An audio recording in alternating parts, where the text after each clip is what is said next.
gatiin guddummaa itti gaafatamummaadha jedhu baga gara Didimooy 24tti nagaan dhuftan. Bakka jireenya hiikaa qabu jiraachuun dhuguma maal jechuu akka ta'etti kaasu humneessinee qorannu har'a gaafii barbaachisaa ta'e tokko waliin ilaalla. Nama dhugaa maaltu ibsa? Amaloota gurguddoo 10 kanneen nama dhugaa adda baasuuf nu gargaaran yaa ilaallu. Tokkoffaa, namni dhugaan nama kabaja. Nama hundumaa jechuunis maatii, hiriyoota, namoota wajjin hojjetan yookaan namoota hin beekne ulfinaan kan ilaalu si'a ta'u yeroo namni ilaalu hin jirrettillee gaarummaa agarsiisa.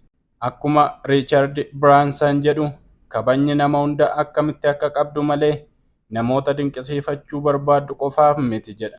Lammaffaa, itti gaafatamummaa qaba. Namni dhugaa gocha isaa irratti abbummaa fudhata. Waadaa galee ni raawwata. Yeroo wanti tokko dogoggora ta'u sababa hin dhiyeessu. Akkuma Winston Churchill gatiin guddummaa itti gaafatamummaadha jedhu namni dhugaan itti gaafatamummaa qaba. Sadaffaa, namni dhugaan miira isaa hubata. Miira isaa hubatee karaa fayya qabeessa ta'een ibsa. Namoonni biroos akka isaan akka qooddatan bakka nageenyaa uumu. Miira ofii hubachuu jechuun miira sirratti akka hojjetu osoo hin taane akka siif hojjetu gochuudha jedha Travis Bradberry. Afraffaa, inni ija jabeessa yookaan namni dhugaan ija jabeessa.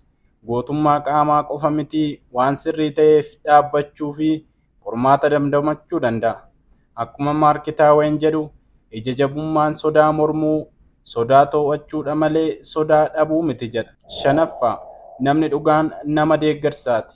Namoota kaan ol kaasaa milkaa'ina isaanii ni kabaja. Akkasumas dandeettii isaanii guutuu akka ga'an isaan jajjabeessa. Akkuma Robert Ingorsen jedhu namoota biroo kaasuun kaana jedha. Ja'affaa, namni dhugaan gad of deebisaadha. Namni dhugaa mudaa kan hin qabne akka hin taane beeka. Yaada ijaarsa isaa fudhata. Guddachuu fi barachuu itti fufa. Boonuun namtolchee nu taasisa. Gad of deebisuun immoo dhugaa nu taasisa jedha Toomas Merton. Irran deebi'aa, boonuun namtolchee nu taasisa. Gad of deebisuun immoo dhugaa nu taasisa. Toomas Merton. Torbaffaa irratti namni dhugaa namaaf nama yaadudha. Miira fi ilaalcha namoota biroo ni dhaggeeffata, ni hubata, iddoo guddaa kenna. Alfred Adler akkuma jedhu mararfannaa jechuun ija nama biraatiin arguu, gurra nama biraatiin dhaggeeffachuu fi garaa nama biraatiin miira qabaachuudha jedha. 8ffaa, namni dhugaan naamusa qaba.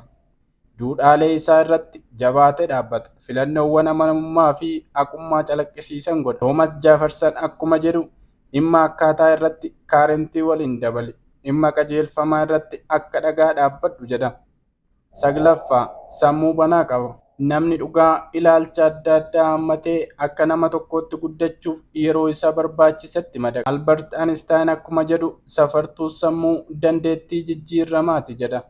10ffaa, namni dhugaa kaayyoodhaan kan hoogganamudha. Jireenya hiikaa qabu jiraachuuf carraaqaa maatii isaa, hawaasa isaa fi addunyaaf gumaacha gochuuf gaariidha jedha. Kaayyoon jireenya gammachuu qabaachuu miti. Faayidaa qabaachuu, kabajamuu, gara laafessa ta'uu, akka gaariitti jiraattee fi jireenya irratti jijjiirama tokko tokko akka fiddu gochuudha jedha Ralph Waldo Emerson.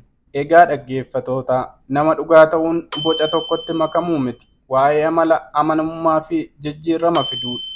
Amaloota kana keessatti kamtu baay'ee siin ibsa? Koomentii armaan gadii jalatti naaf himaa.